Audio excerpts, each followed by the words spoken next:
Hello, my loves. Welcome to the Pleasure Portal.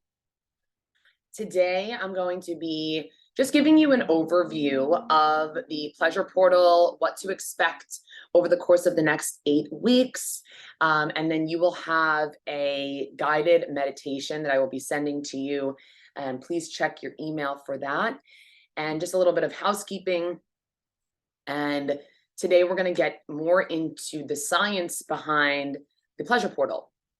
So, the course is 8 weeks, and you will have a Zoom call once a week.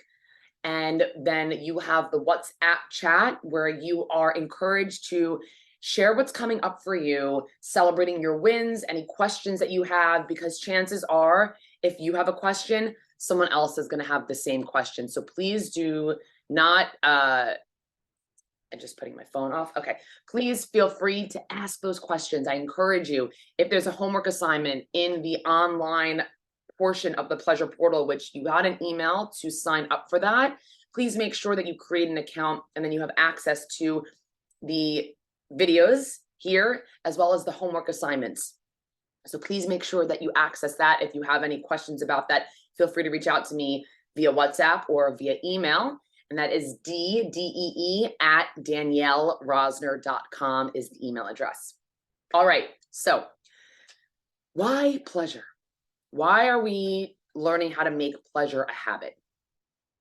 First, I want to tell you a little bit about how I got into this and why I chose the route of pleasure in order to create new habits in my life. And I just have my notes here, so I'm going back and forth if you see me looking. So essentially, growing up, I had, well, really, I want to first say, science shows that from ages 0 to 9, really by the time we're 9 years old, our programs, our beliefs, our values, the way that we perceive the world is already set by the time we're 9 years old. So what does that mean?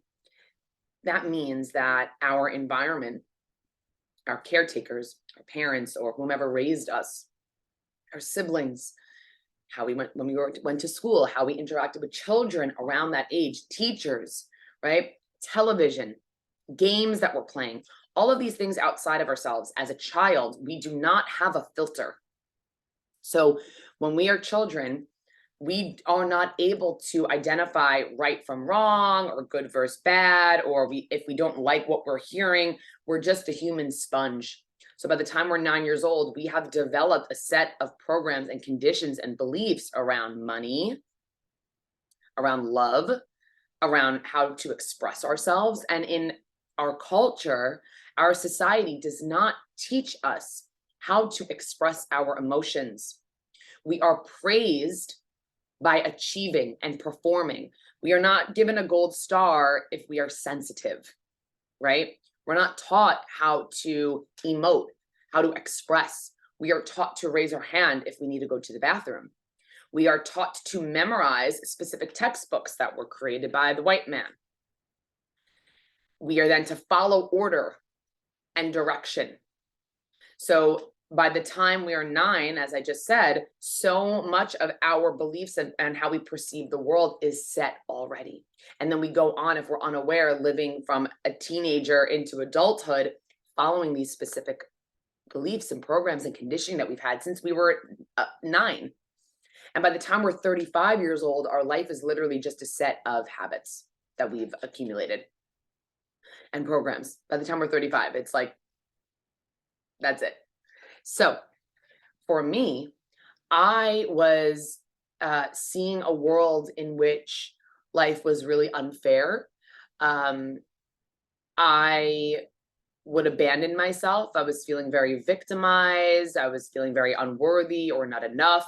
I struggled with friendships. I struggled to be, it was not safe. The story that I held on to for a long time is that it was not safe to be friends with women. I did a lot of drugs. I had an Adderall addiction for 9 years. I was very angry and intense, and men didn't treat me right. Just I was a victim of my life. I was seeing this reality, this three-dimensional reality because of what was going on in here, because I wasn't able to fully express. I didn't know how to, because we're not taught that. We're not taught self-love, right? Which we should be, right? Self-love should be taught at such an early age. It's so important. But basically, now that we have this understanding, it is about bringing the unconscious conscious, making what we are unaware of to become more aware. And I want you to think of your subconscious mind and your conscious mind like an iceberg. So our subconscious mind is what runs most of our life. That's where our programs sit, our behaviors, our habits sit. It's where our hormones sit, where our stress response sits. That's running 95% of our lives. Our conscious mind here is only 5%. So if you think about an iceberg, the tip of the iceberg that comes up above water, that's the 5% of your consciousness. The 95% is this dense, thousands and thousands of feet of dense ice. That's the subconscious. And the work here that we're going to do is we're going to make the unconscious, this subconscious realm, we're going to make some of that conscious to start to change our programming and our beliefs about ourselves and how we perceive the world. And what I just shared, where in our subconscious mind is where our hormones live, is where stress response lives. So when we are being run by these set of programs and habits, the behaviors that we are unaware of, that's what's controlling a lot of our body, our hormonal response. So that's the first part that I want to express and explain to you. And something else that I want to share is, and I've said this before, so again, some of the things that I'm sharing, you might have heard before, and that's great.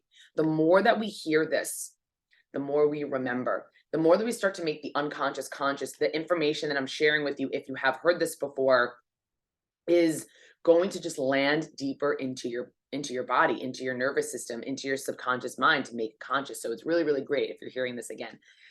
But the reality is, humans have about 70,000 thoughts a day. 70,000 thoughts a day. Out of those 70,000 thoughts, 42,000 of them are negative. 42,000 thoughts that you have out of the 70 that you have a day are negative. 90% of those 70,000 thoughts are the same thoughts that you had from the day before, and the day before, and the day before that. So I'll give you an example.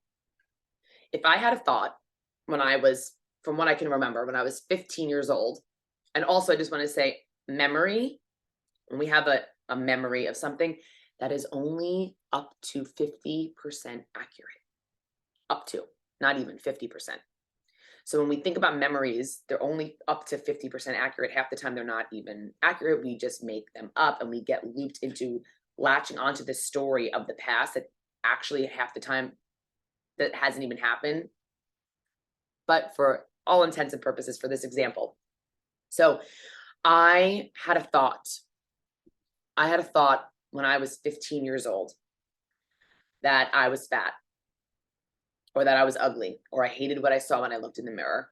And from that thought, because we have 42,000 negative thoughts a day, I held on to this thought that I am ugly and fat and that no one is going to find me attractive or beautiful and no one's going to love me at 15 years old.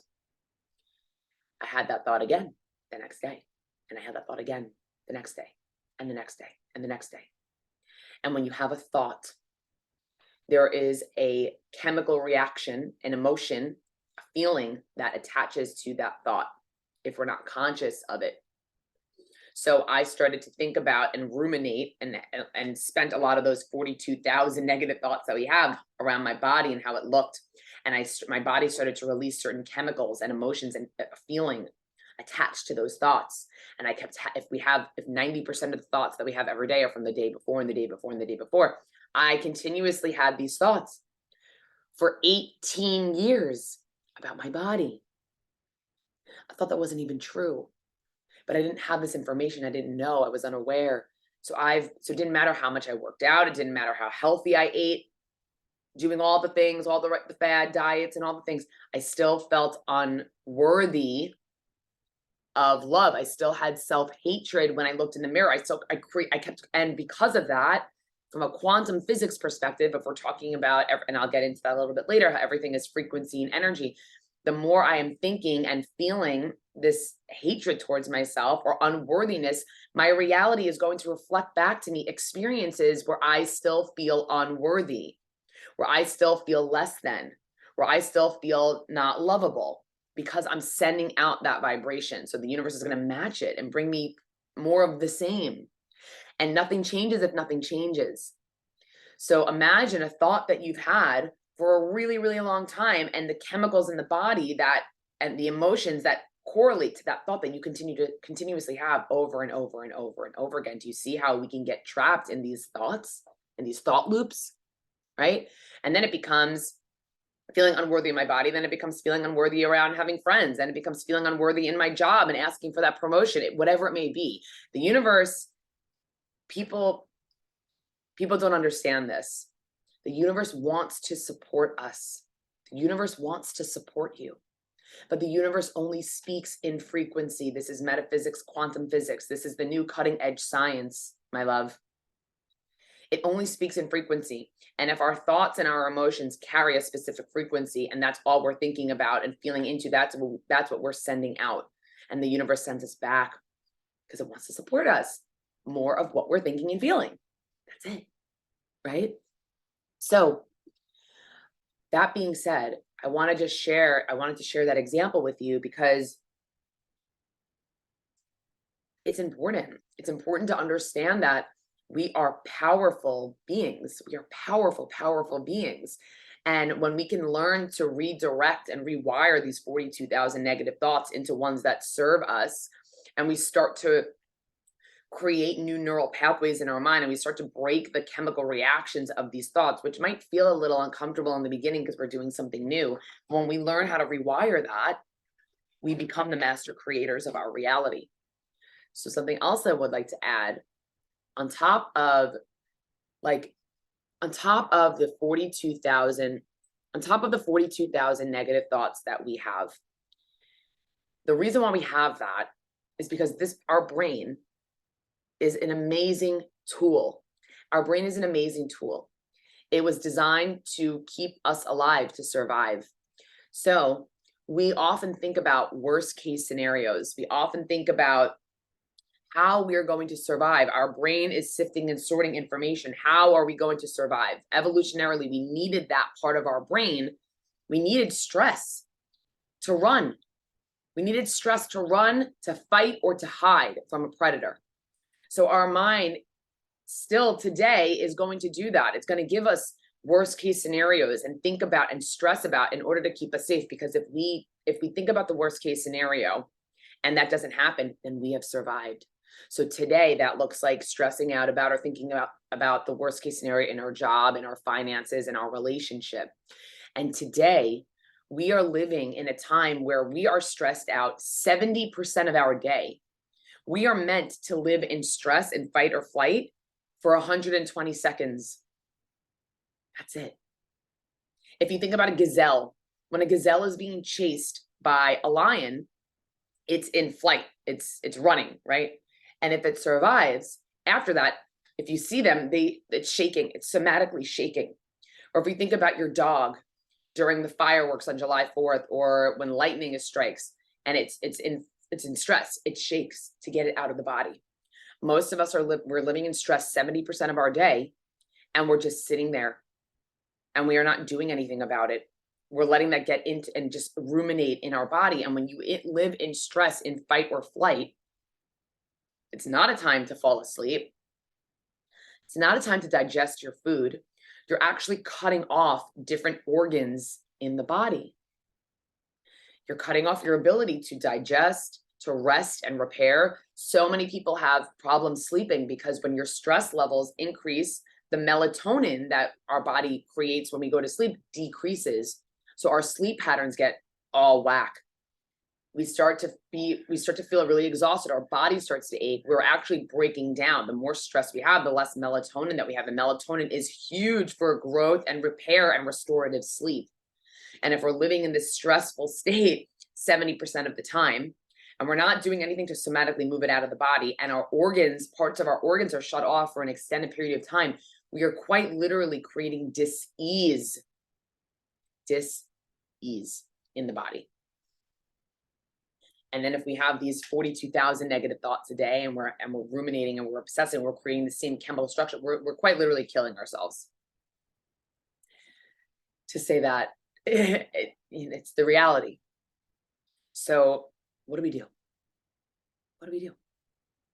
Well, my love, the reason why I created the Pleasure Portal is because there is a way to biohack this brain. There are tools and resources that you can do to remove the stress out of your body so it doesn't live there. There are ways that you can create new chemicals in your body to feel and experience pleasure and bliss and love and abundance and gratitude more frequently. And when I say pleasure, I use the word pleasure, and people think that pleasure is just by climax, just in the bedroom, there too, in the bedroom. But pleasure is a spectrum. And pleasure, by definition, it means happy satisfaction. It means enjoyment. When we can learn to experience more happy satisfaction, more enjoyment, more pleasure in our lives, in our daily tasks, we start to rewire those negative thoughts. We start to feel better. We're getting ourselves out of stress. So from a neuroscience perspective, when we're getting ourselves out of stress, we are improving our immune system. We're letting the body, the organs in our body, operate more frequently. Yeah. We are increasing our melatonin production, which is allowing us to have restful sleep, to repair, to restore, to regenerate, quite literally healing the body.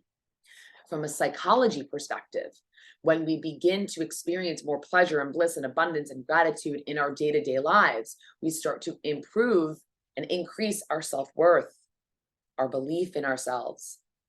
We will leave that toxic relationship. We will go for that promotion. We'll quit the job and start the business. We'll attract in the right partner because we're not going to settle for anything other than what we know that we deserve. When we start to experience more of that and we feel better, we know more of what we are worth.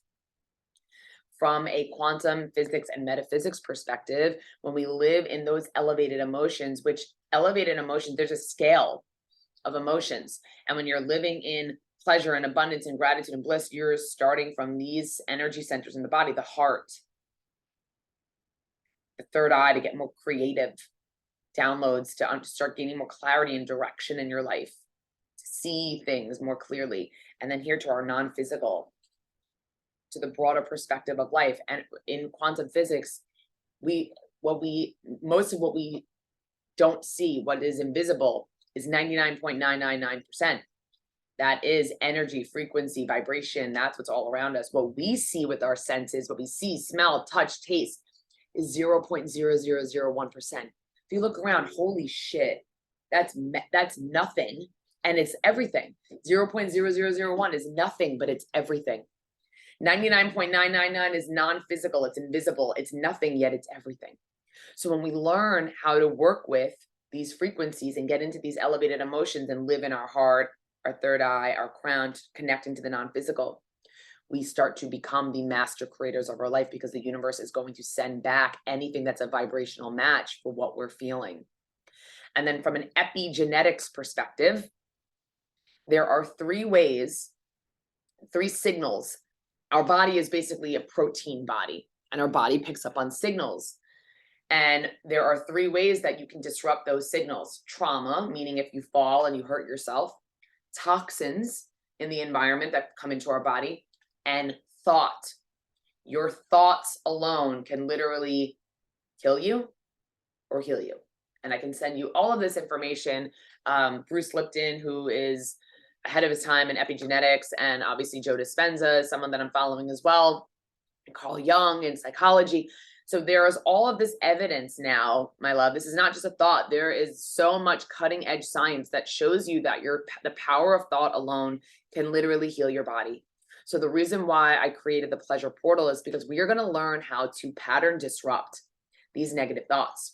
We are going to learn how to somatically and emotionally get these emotions that have been trapped in our body for a long period of time out of the body and clear it out, to make space for what it is that we do desire.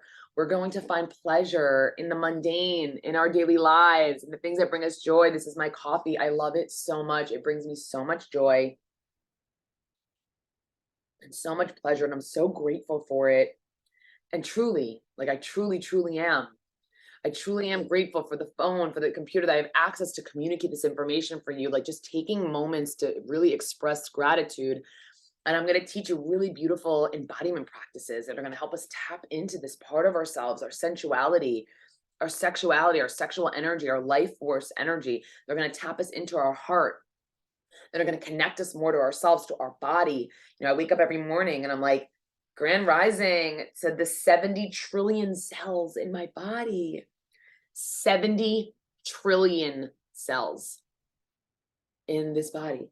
She's such a well-oiled machine. She is an incredible, incredible machine. She's meant to heal us. And now we know, and we didn't. You know, it's like, forgive me for I did not know what I know now, and now we know. And now we are ready to take action in our lives. And now we are ready to say, I'm the master creator of my reality, and I get to have fucking fun, and I get to love my life. I get to fall in love with life, so life falls in love with me. And that's not to say that things aren't going to happen. You know, when there is an event outside of us, so for me, like, I don't know, my divorce or my parents' divorce, when there's an event that's outside of us that alters the chemicals within our body, and we talk about it and we think about it and we talk about it and we think about it and we talk about it and we think about it. The event has already happened, but yet we keep talking about it and we keep having the thought about it, and then we keep creating the same chemicals about it. So now something that's already happened a week ago, we're still talking about it a week later, 4 months later, 4 years later, 10 years later, 20 years later. We're living in the past, in the predictable past. So we're creating a predictable future, because if our thoughts and our feelings are what create, and we're living and thinking about our emotionally unavailable father, or my parents' divorce, or my divorce, and I keep living in that place, I'm just creating a predictable future of something that's going to think and feel a similar vibration. We get to change that. We get to change that. And it's not that things aren't going to happen. Like I said, I recorded this whole call already, and I was downloading it, and it broke. I didn't have it. And an older version of Danielle would have been pissed, frustrated. Oh my God, I have to record this all over again. And now I'm like, awesome. Actually, I get to re-say this, remember this, explain this, because the more I explain it and share it, the more that it just gets deeper into my body. And it's my honor and privilege to share this information. But an older version of me would have been really annoyed that I had to do that. But so by doing this work, it just shortens the length of time that you become emotionally charged by something. You don't live in it. It happened. It becomes wisdom. My parents' divorce, my divorce becomes wisdom. I'm no longer emotionally charged by it. Someone that hurt me in the past, I no longer feel that resonance, that oof. It's wisdom. I've learned from it, and I no longer live in the past. I am now creating for my future, and that's what we're going to do together. We're going to be the master creators. We're going to create from our future, and we're going to embody our future selves. And it's such an exciting time to be doing this, my love. And the reason why I created the Pleasure Portal, this group container, is that you don't have to do this alone. To have other sisters, other women in your life that are going through this too, and we get to celebrate each other along the way, and we get to really be there in support of one another. That community is everything, everything, everything. I am so grateful for the women in my life, for the people that are on this journey that I can connect to about this. Because yes, it's one thing to know it yourself, but then if you're the only one living this way. So the community is huge. Please utilize this community. I love you. I am you. I'm with you. We're on this journey together. So this is just more of the sciencey stuff. And if you have questions, again, please ask in the chat. And then next week, we're going to be starting some of our embodiment practices. I'm going to record this incredible meditation for you. And I would like for you to be doing that as often as you can. It's an incredible visualization meditation, showing up as your future self. It's an epigenetic upgrade meditation to upgrade you on a cellular level. And we are going to do this. We are the pleasuristas, a pleasure priestess. You are so worthy and deserving of creating the life and living the life that you were meant to live. And now we have the science on how to biohack this brain and make it happen. I love you so much, and I will chat with you soon. Okay, bye, sisters.